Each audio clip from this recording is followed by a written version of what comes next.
one of the things we got involved with in the early days, Rupert Allen, who was one of the early Allens, he liked to get involved with the community in and around Bedfordshire. And in those days they had a very large millwrights department, i.e. carpenters who made the patterns.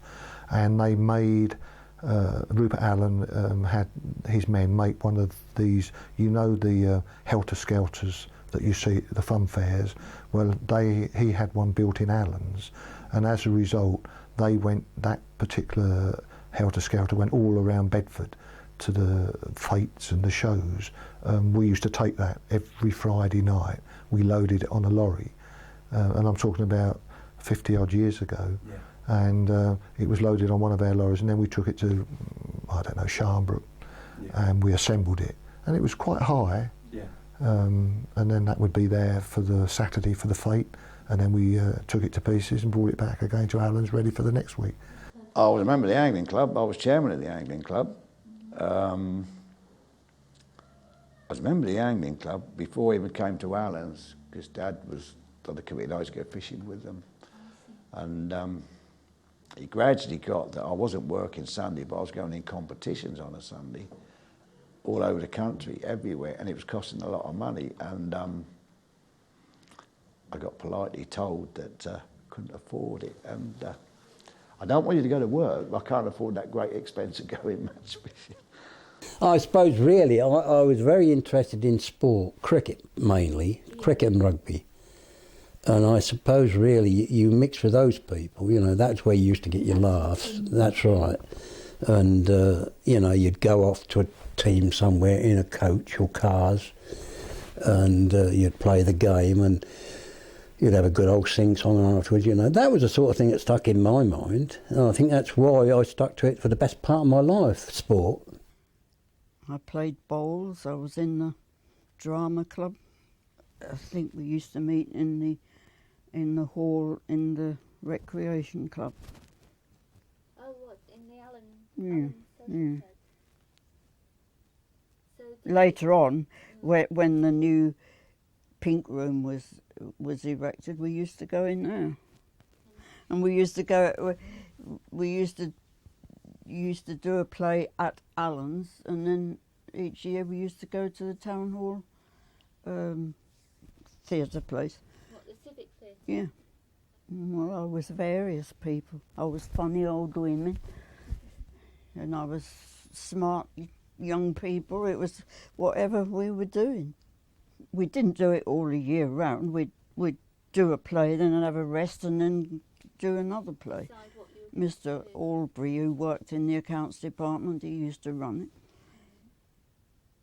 I used to help with the children's parties. They had parties for the younger children in the canteen at Allen's, and I went up to London to the pantomimes and things like that. We were very fortunate, my sisters and I, because although we weren't employed by WH Allen's, because of the commitment we gave them, in the early days we were invited to their Christmas parties, and they were something, they were, because they had a very large canteen, as it was called, and you can imagine the amount of children that would go there. I think they used to have 2 or 3 Christmas parties because of the amount of the employees.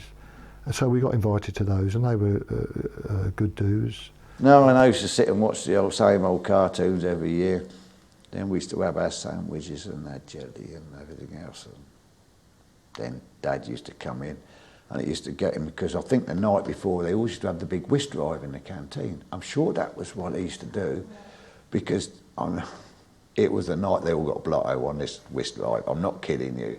And you see him come there next day, come pick the kids up. Because you didn't think of on a bus, you walked. Couldn't afford the bus fare, you walked. There was, within the company, a social event called the Conversazione. And this was run by the pupils and students as an entertainment evening and a thank you to the members of staff for putting up so bravely with these disruptive students and pupils throughout their training. And it was a semi-formal affair of entertainment whereby staff were invited, they were entertained to buffet, dancing and trade test. And this is where we slightly got our own back. The trade test was a sort of a competition, a race between individuals or teams of staff where they had to complete a task or run a race. And there was usually a little bit of a problem. The tasks tended to be practical tasks which had got a practical bent to them, but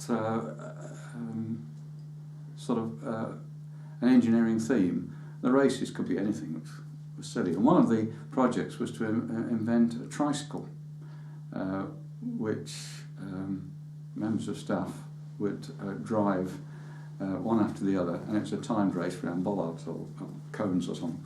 The trick about the bike was, to make it go forward you had to pedal backwards, and to make it steer left you had to steer right. So there was a sort of a little episodic gearbox in the crank and the steering, and it sounds easy. The first 6 feet of intense concentration, it's no problem. But having had a beer or two, the remaining 10 feet were a serious problem, and there was many a member of staff ended upside down on the floor amongst the hoots and giggles of everybody around. Now, that's a good question, you see. That's where the us and then come, you see. You could, if you was in the know, get a ticket for it. If you was in the know, you could get a ticket for it.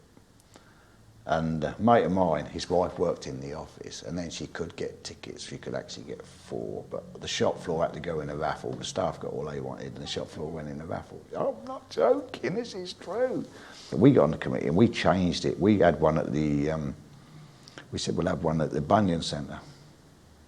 We had the Sid Lawrence band at one end, and we had a rock and roll band at the other end. It was brilliant. And then they drifted back, we lost the toss, and we went back to the Corn Exchange. And it doesn't hold so many, you see, so it's the posh, and the committee have a top table with all their free drink, you know, and the management the other side with their sort of